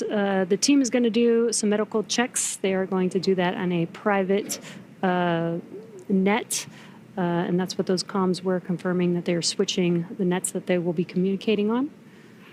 And this is just to make sure that the crew is feeling okay. Exactly right. Through all those dynamic events. Yep. While for us watching Dragon re-enter the Earth's atmosphere from afar, there's a lot going on in that spacecraft there with the crew. So just making sure that the crew is feeling good and checking in with how they're doing. Exactly. It's an important touch point for kind of reaching a key milestone on the return trip home. As just mentioned, it's a very dynamic phase of flight. And those private medical conferences or PMCs with a SpaceX flight surgeon really allow ground teams to be able to make an initial assessment of crew while the team is also, the ground teams outside are continuing to work that rigging. They mentioned it would take about 25 minutes for crew to rig and then hoist the Dragon spacecraft into the recovery vessel. So while those operations are happening, crew will also be talking with ground medical personnel just to get an understanding of, hey, how's everybody doing? How are you looking forward to it? Yeah. And they did confirm that the vehicle was safe to approach. They did some hypergol checks, and they also checked the thrusters that did not fire to make sure that there are no leaks from those thrusters. We do have Super Dracos on the vehicle in case of an abort emergency during ascent. We did not need those thrusters on this mission. And again, they are only used for the ascent portion, but we do want to make sure that throughout the mission, as the Dragon spacecraft was docked to the International Space Station for 18 days, that everything is still good and safe, again, to complete these final recovery operations.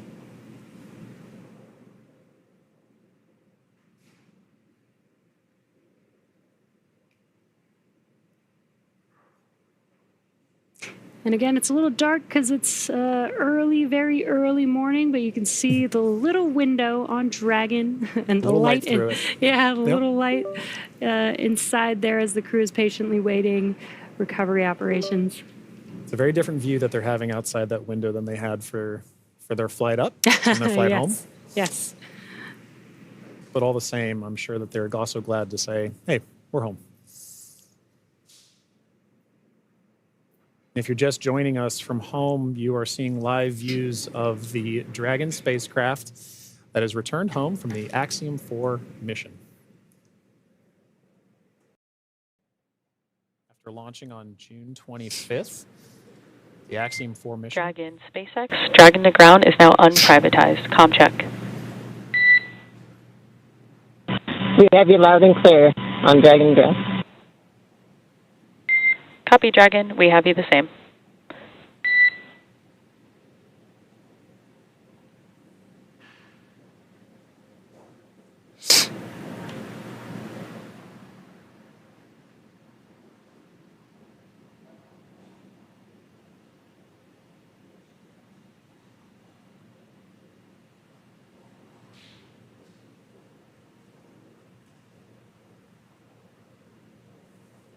You can now see on the screen SpaceX support personnel beginning the rigging procedures to ensure that the Dragon spacecraft is rigged. SpaceX, be advised, we're going to step into transitioning the forward link.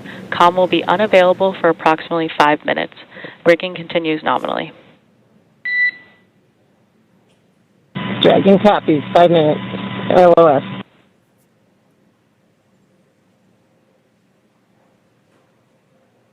Again, the Corps just keeping the crew updated with the operations that they're performing. They won't have comms for about 5 minutes, but rigging is continuing, as we can see there, with the recovery crew member standing on top of the spacecraft. Yeah, working very important procedures for the next phase of the Ax-4 mission. And for those of you who have been following along since June 25th, when a Falcon 9 lifted off from Kennedy 39A, this was a pristine new Dragon. That crew had the privilege and the pleasure of naming Grace. And now that it's gone through its first mission and landed back safely in the Pacific Ocean, you can see exactly what the spacecraft goes through on its return home. But very much a sign of a successful mission.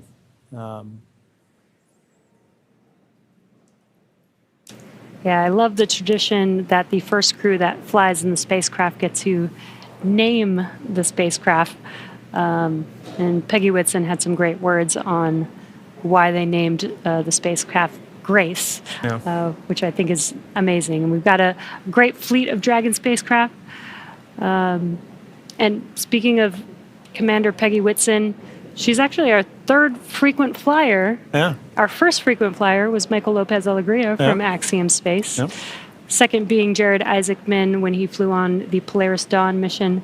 And now Peggy Whitson flying for a second time on a Dragon spacecraft. At SpaceX, we're trying to make these vehicles reusable, just like aircraft when you fly and fly over again multiple times a day. And we're getting closer and closer to that with the same crew members flying again, which is awesome. And it's important to note, right, that kind of mission-to-mission lineage, right, allows crew members like Peggy Whitson, like Michael Lopez Alegria, to better help inform the next crews that are coming with them, right? The more familiarity that you get with the vehicle, the better equipped you are on your mission. And I, as a personal Peggy super fan, I cannot imagine a more fitting astronaut to be able to give a name to a new vehicle. I love the messaging behind why they chose to name it Grace.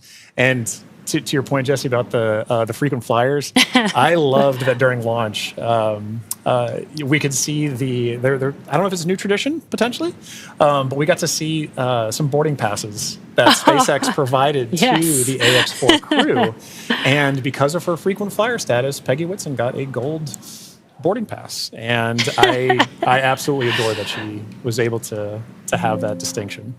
Yes, just add it to her resume. Yeah, you can add it to the resume. SpaceX frequent flyer.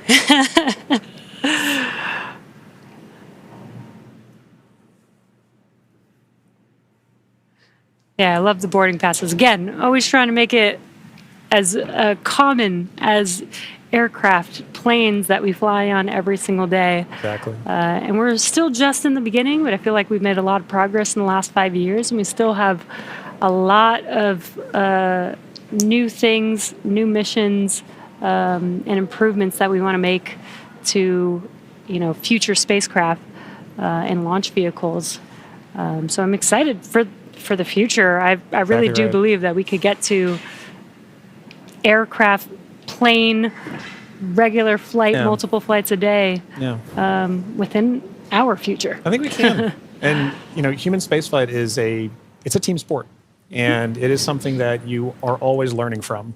No matter how commonplace any of these missions get, right? There is always the amount of training that you put into it to execute that plan, train, fly mentality. And being able to perform these missions, being able to say that Peggy has flown on multiple Dragon spacecraft at this point, kind of highlight that every time she's going to still go through the same training that she did for the last mission. That all these crew members, that all of the ground support personnel are going to be ready to support missions like these from even well before crew is on the launch pad, all the way through Splashdown, pulling them onto the recovery vessel here for the Dragon spacecraft. And you can see on your screen both the fast boat and the recovery vessel Shannon making approach to grace our Dragon spacecraft.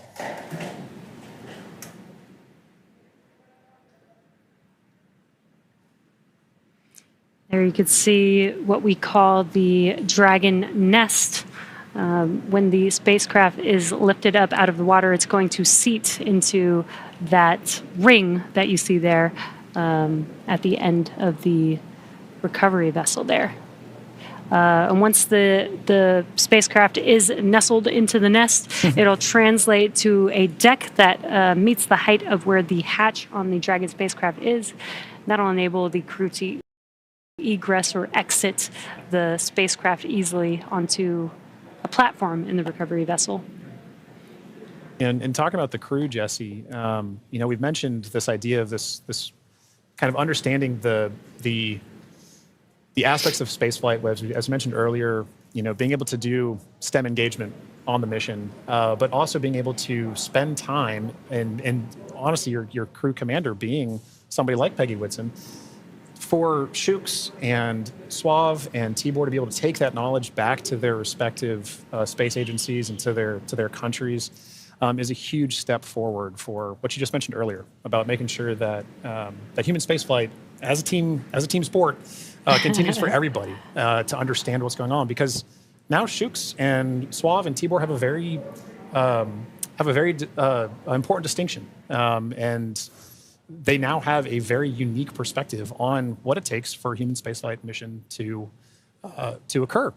as first time astronauts, they're going to take back all that knowledge from their time on the International Space Station and be able to make huge impacts with their space agencies in their countries.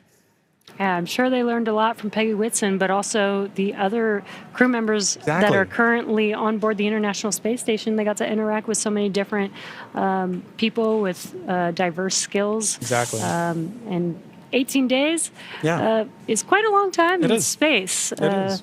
So it's a good amount of time. I believe this is the longest duration for an Axiom space mission so far. That's right. We heard a lot of those kind of sentiments shared between the Ax-4 crew and the Expedition 73 crew currently on the International Space Station during their farewell ceremony, during their undocking last night. It really kind of underscored the aspect of once you're up there, once that hatch is open, it's all one team. Mm-hmm. It is. Like we keep saying, it's a team sport, but once they were in there integrating with the Expedition 73 crew, that Ax-4 crew was learning so much more. And it was highlighted in everything that they were able to execute, right? We mentioned earlier over 60 research projects, over 20 STEM engagements, outreach events. Over 18 days, that's an incredible amount of time packed into their timeline, just coupled with sleeping, sleeping and being there, and also, but also like the aspects that they're not timeline, but engaging with the crew, sharing cultural touch points, understanding each other, getting to learn each other. And they did have the benefit of getting to meet this Expedition 73 crew before their flight. So by the time they were opening that hatch, they kind of knew each other. And I think it's an incredible aspect of this mission for sure. That's so awesome. Yeah. I wonder what their comms were. I'll meet you in space. Exactly right. I wish I had the ability to say that. That'd be so cool. One day when we're all able to fly in space. All right, sounds good. I'll see you in space then. See you in space, John.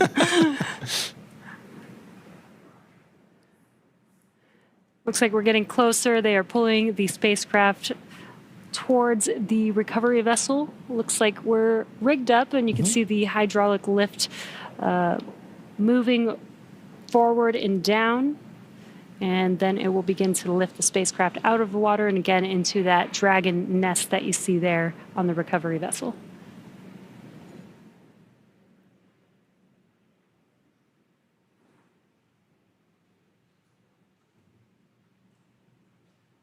I think one of my favorite parts is the recovery crew that's on the spacecraft gets to jump into the ocean when they're done. Yeah.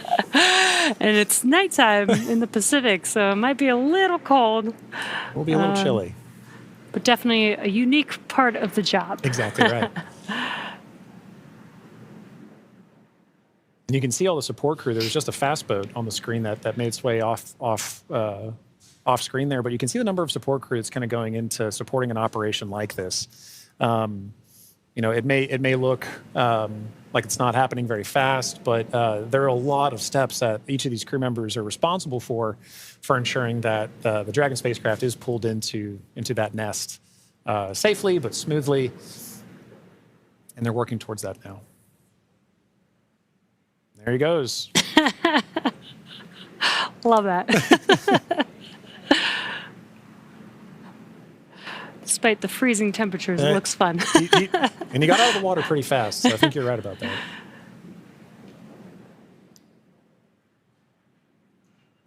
All right. Looks like lift is about to begin.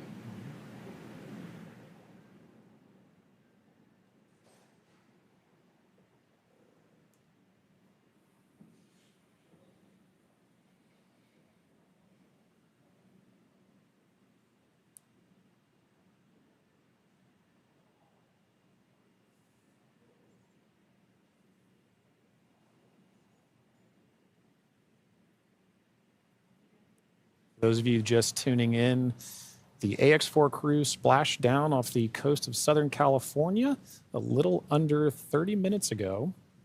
And we are now in the Dragon SpaceX. Rigging is complete. Stand by for capsule lift. Dragon copies. Dragon SpaceX. Capsule lift in progress. Brace. good verbal confirmations there and visual confirmations that we're getting a successful lift. Dragon copies. And again, those comms, crew can't see what's happening outside of the spacecraft, so letting the crew know what's happening so they understand, you know, the vehicle moving, what those different feelings are with the spacecraft moving around. Trying to give crew some level of situational awareness of where they are and where they're going next. So Dragon will remain in the nest during the crew extraction and for the journey back into port. The spacecraft is currently was just lifted, as you saw, and set on the nest. And from here, it'll be centered and oriented. And then from there, Dragon will be translated into the hangar underneath the helipad aboard the ship so that we can then open the hatch. And once open, a SpaceX medical doctor will be the first one in to check on the crew to see if they are ready to egress out of the vehicle. And as we noted earlier, Axiom medical teams are also on the recovery vessel working in tandem with SpaceX staff to assess and assist the crew. The astronauts will egress, or what we call exit, from Dragon's side hatch, pending spacecraft orientation in in the water. Before opening the hatch, the spacecraft's cabin pressure must be equalized with the outside environment. Now, once the hatch is opened, that will be the Axiom-4 crew's first breath of fresh air since boarding Falcon 9 at the start of their mission on June 25th. And that will be an exciting moment for the crew, I know. But for the crew and also for the ground crews, getting that first confirmation of your crew exiting the spacecraft, getting good medical checks, and then coming out and giving a thumbs up is something everybody wants to be able to see, and we'll be able to see it soon. Yeah. And it looks like the spacecraft is nestled into the nest. Dragon, SpaceX, welcome aboard the recovery ship. Apology for the delayed call earlier. We are still working to transition the forward link.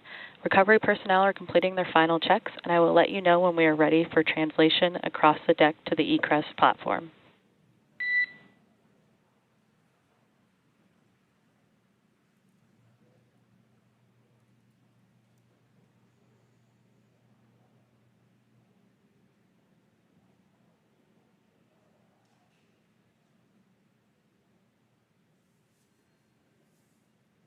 Now, they are de-rigging the spacecraft, but they're also doing some final sniff or leak checks and then covering the thruster locations prior to opening that hatch. Let's just make sure that the vehicle is more than safe for the crew members to exit the vehicle.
Again, if you're just now joining us, the Dragon spacecraft has been lifted onto the recovery vessel Shannon. Now the recovery crew is safing the vehicle. They're putting some covers on the thrusters of the vehicle just to ensure, now that the spacecraft is no longer in operation, we don't need those thrusters. They did some sniff checks before they put some covers on it. SpaceX, comm check. We have you loud and clear in Dragon. Copy that, Dragon. We have you the same. Welcome aboard the recovery ship. We are working to troubleshoot the forward link transition. Stand by for translation across the deck. I'll let you know when we're ready for that. Okay, copy.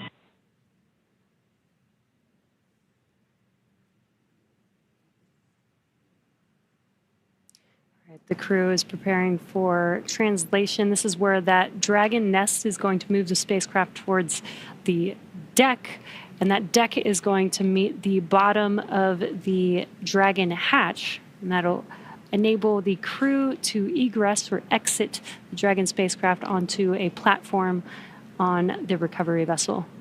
And again, the recovery crew looks like they may have finished safing the vehicle in preparation for that translation.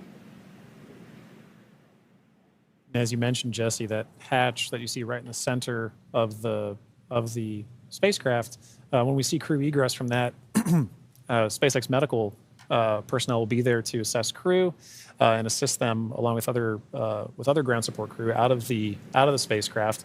And at that point, that will be our first time being able to see the Ax-4 crew since their liftoff to the International Space Station on June 25th.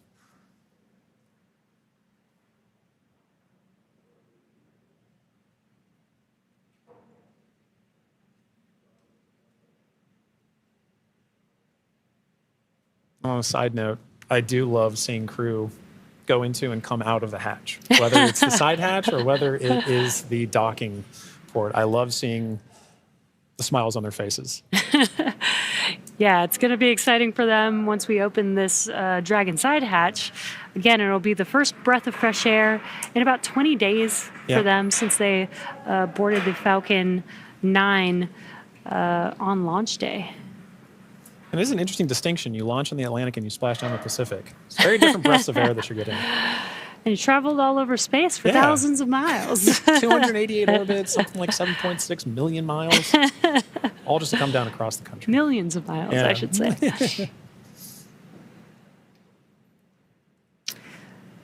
It's definitely a great passport to have. It is. Maybe that could be the next memento that we can provide crew before they lift off as a passport that they can see. I think the locations would be orbits. That'd be really cool. Outside of Earth. Yeah. Earth orbits, low Earth orbit.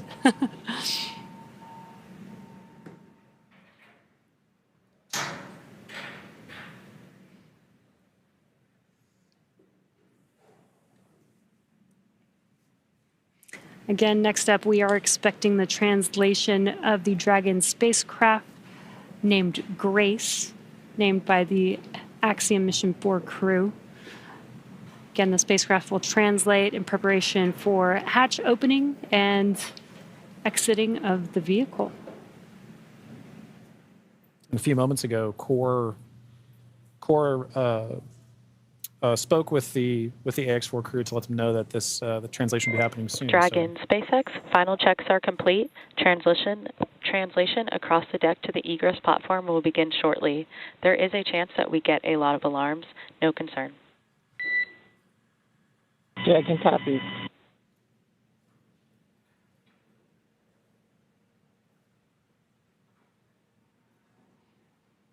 And we have movement. Translation is beginning.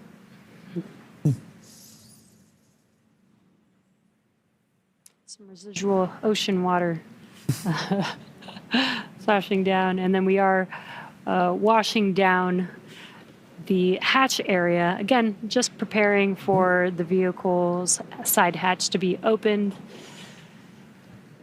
Getting some of that salt water off, maybe some of that plasma from reentry off. Right, all nominal processes to ensure that that crew can safely egress the vehicle, but also that ground personnel are safely protected while handling the spacecraft and crew as well. So at this point, we can see SpaceX personnel positioning themselves to support in this, as well as the spacecraft making final approaches to that upper landing pad for crew to egress the vehicle.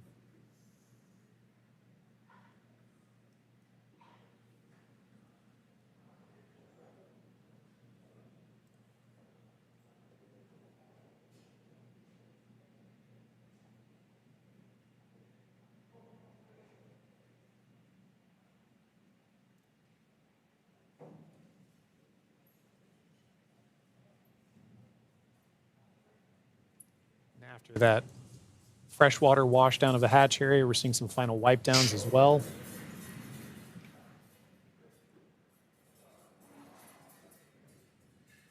For those with a keen eye as well, you could see on the side of Grace, as it was making its approach towards the upper landing, the Axiom logo proudly displayed on the spacecraft.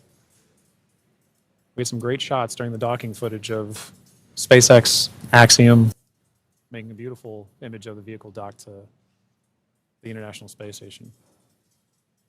It's a little worn. A little toasty. A little toasty. A little toasty. All part of nominal ops, though.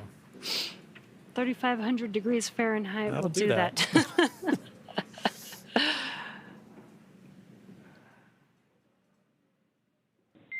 Dragon, SpaceX, standby for side hatch opening and egress of some smiling faces. Here we go.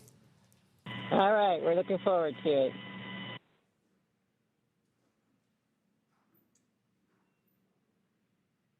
They are just about to open that side hatch. And again, first person that'll greet the crew will be the medical officer.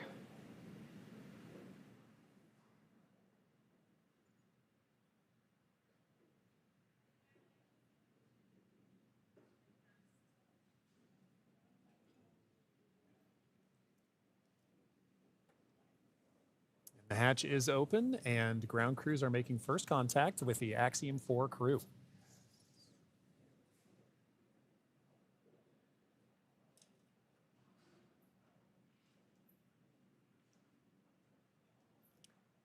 And you see that square looking tool, that's just a protector for the hatch seal for while the crew egresses. This is a reusable vehicle, so we are protecting both the crew as well as the spacecraft, making sure there's no damage that happens and that the crew doesn't bump their head on anything on the spacecraft.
Looks like we're getting, the crew's getting some first photos. Yep. That's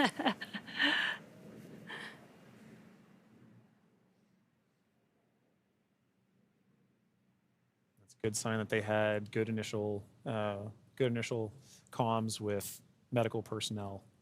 So this time we are now just, if you're just joining us, we're waiting for the Ax-4 crew to egress or exit the Dragon spacecraft, also known as Grace, as part of the conclusion of their more than 20-day mission to the International Space Station.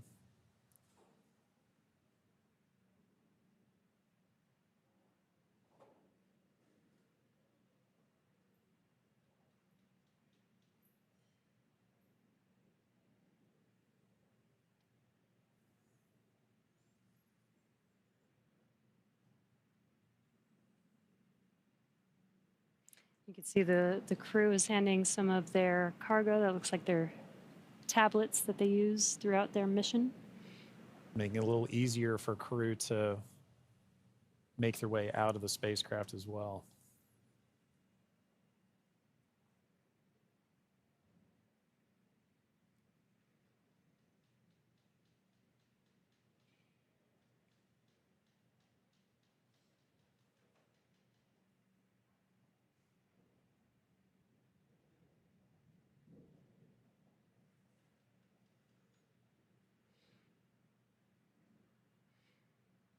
Looks like they just removed the footrests. Gives the crew some space to get out of their seats while they are exiting the vehicle.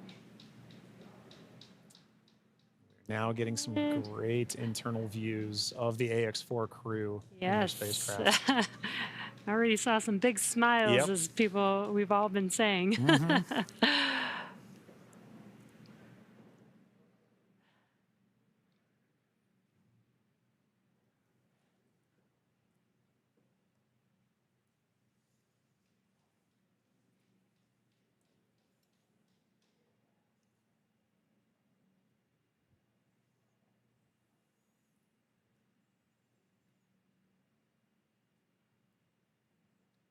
As we wait for the Ax-4 crew to egress the vehicle, you can see ground crew is still putting in aspects of I'm not going to call it rigging, but hardware to help the crew get out of the spacecraft more easily. Reminder that they've been in microgravity for a little over 20 days, and occasionally your first few steps back on Earth can be slightly challenging. It's a little different in microgravity Yeah. than dealing with the gravity here on Earth.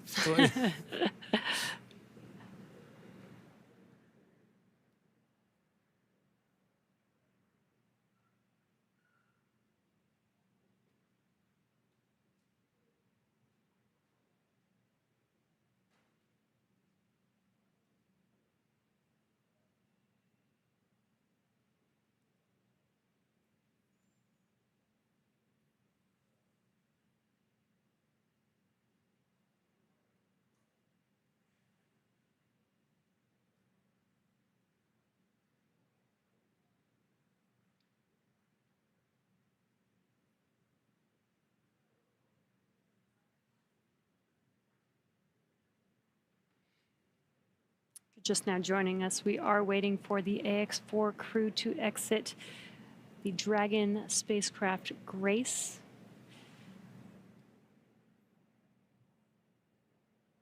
Peggy, Shooks, Suave, and Tibor are at the end of their Axiom Mission 4. After 20 days in space, 18 on board the International Space Station. 18 days.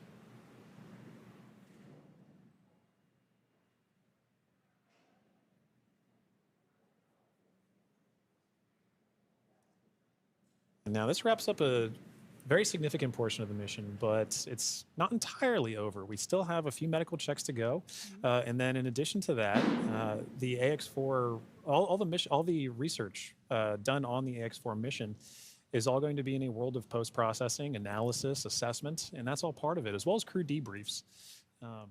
So, following after crew egresses the spacecraft and gets good medical checks, at that point we'll be getting the crew back home, and then continuing the final, we'll call it terrestrial-based operations of the That's Ax-4 right. mission. I guess it's more of the end of the space-facing portion of These the mission. operational phases. Right. We're still going to take our time to get there. You can see ground crews are still working with the crew members and hardware inside. They've established some ground support equipment to help in the aid of the Ax-4 crew getting out of the spacecraft.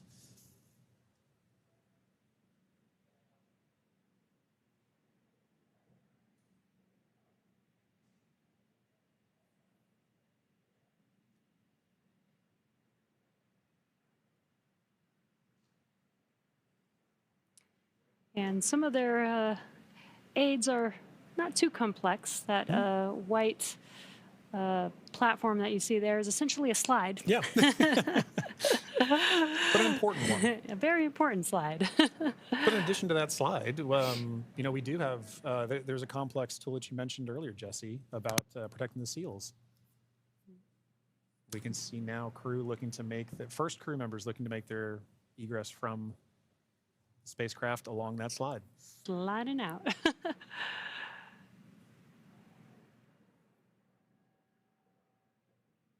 And there she is. We see Commander Peggy Whitson, all smiles, exiting The spacecraft Grace. That is a beautiful sight. Peggy Whitson, the Ax-4 commander, is home, having logged 695 days in space on 5 flights. She is the 7th on the all-time list for most days in space by a human. It's an incredible feat. Legendary.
So far, we've had Commander Peggy Whitson exit the Dragon spacecraft. We are waiting for the remaining 3 crew members of the Ax-4 crew.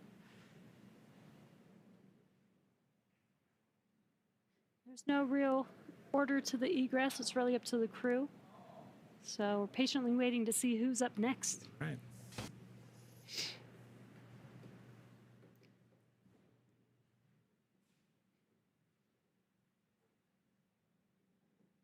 If Peggy is in the indication, which I think she is for this particular crew, we'll see another big smile coming out of the Dragon spacecraft in a moment.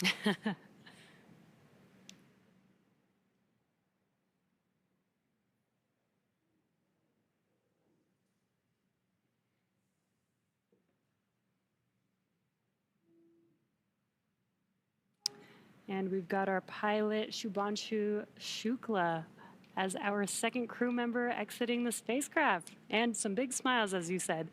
India reached a major milestone for the nation's space exploration goals. Ax-4 pilot Shubhanshu Shukla became the first astronaut to fly from the country's newly established astronaut corps. His participation marks a vital step forward for ISRO's Gaganyaan program, which aims to send Indian astronauts into space aboard domestically developed spacecraft. Shukla's flight demonstrates India's readiness to execute international missions and reflects the country's broader ambitions to become a key player in the global space community. As India continues to expand its capabilities in crewed spaceflight, this mission serves as both a proving ground and a symbol of its commitment to innovation, collaboration, and leadership in space exploration.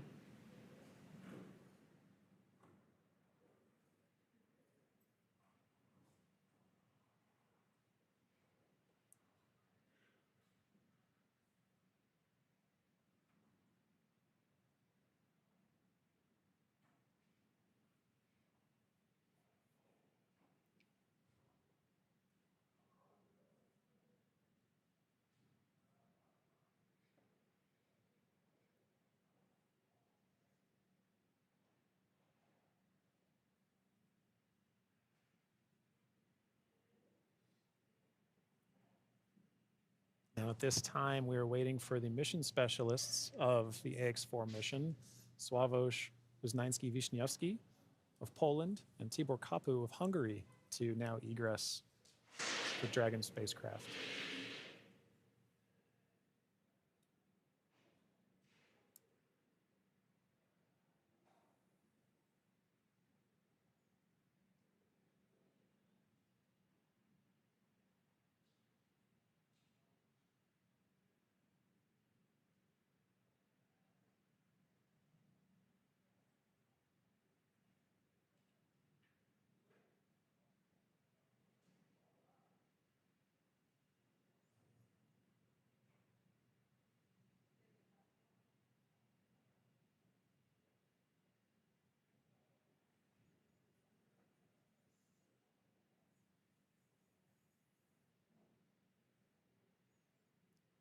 We have our 3rd crew member now egressing the vehicle.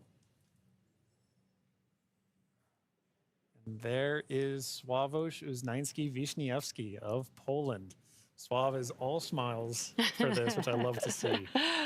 Now, Poland's participation in the Ax-4 mission through the Ignis program marked a pivotal step in the country's growing role in space exploration. Astronaut Sławomir Znański-Wiśniewski, flying in partnership with the European Space Agency, led a research agenda focused on some of the most pressing challenges in human spaceflight: mental health, artificial intelligence, and radiation monitoring. These areas are critical not only for ensuring astronaut well-being on long-duration missions, but also for enabling safe and sustainable exploration beyond low Earth orbit. The Ignis mission reflects Poland's strategic investment in cutting-edge science and its ambition to contribute meaningfully to the future of deep space travel. It also signals a broader shift in Europe's space landscape, where emerging space nations are taking on increasingly vital roles in shaping the next era of exploration.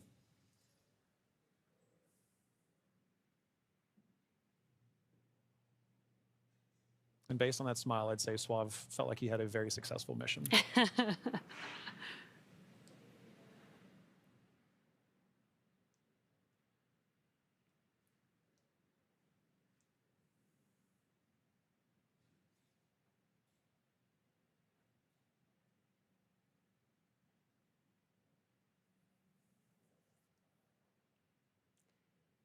Three of four crew members have exited the Dragon spacecraft. We're now just waiting for the final crew member, Tibor, to exit the spacecraft here.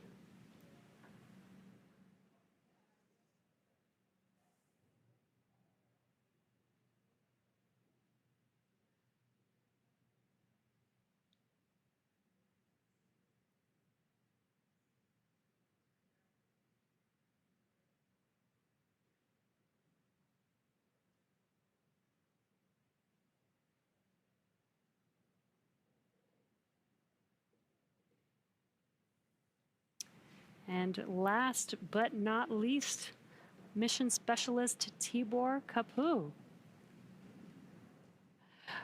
Hungary marked a significant milestone in its space ambitions with the Ax-4 mission as astronaut Tibor Kapu became the first Hungarian to reach the International Space Station, and all smiles from him there. His participation under the banner of the Hunor Hungarian to Orbit program represents Hungary's commitment to advancing its role in international space exploration. This mission signifies the country's return to human spaceflight after decades and highlights its strategic investment in science, technology, and innovation. And Jesse, it was wonderful seeing Tibor's smiles and waves and high fives. You knew how important this mission was to the crew as they were prepping for it and throughout the mission, and seeing them be able to egress with the same smiles that they went into the capsule with, or into the spacecraft with.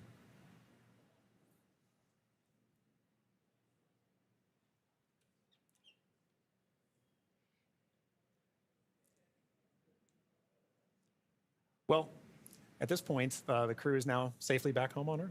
Yeah. Now that our crew are safely back home on Earth and getting the first checks by SpaceX and Axiom space medical teams, we're going to wrap up our live coverage of their historic return. Ax-4 lifted off from Launch Complex, from Launch Pad 39A at 2:31 a.m. Eastern Time on Wednesday, June 25th, and arrived at station on Thursday, June 26th. They spent about 20 days in space and 18 of those days on the International Space Station before undocking yesterday. And then this morning at 2:31 a.m. Pacific Time, they splashed down off the coast of San Diego, California. What an amazing journey it's been for them so far. Yeah, it's been absolutely incredible. And Jesse, it's been fantastic again sharing the desk with you. Thank you so much for joining me on this, and I'm glad we got to spend this time together. But now this crew's entire trip is home, we're ready to move on to the next phase of the mission. So to SpaceX, thank you for an incredible flight and taking such great care of our crew. To NASA, the International Space Station partners, and the Expedition 73 crew, thank you for helping make the efforts of the Ax-4 mission possible. We're really looking forward to collaborating with everyone again soon. And a special thank you to ISRO, ESA, and Hunor for entrusting us with this mission. And to all of you watching at home, it's been an honor and a privilege to share the journey of Peggy, Shooks, Suave, and Tibor to space and back again. So as we bring this mission to a close, we celebrate how the Ax-4 mission continues to demonstrate that the opportunities presented in microgravity have now grown to include more countries, more institutions, industries, and individuals than ever before. Through missions like this, we're redefining the pathway to low Earth orbit and building for beyond.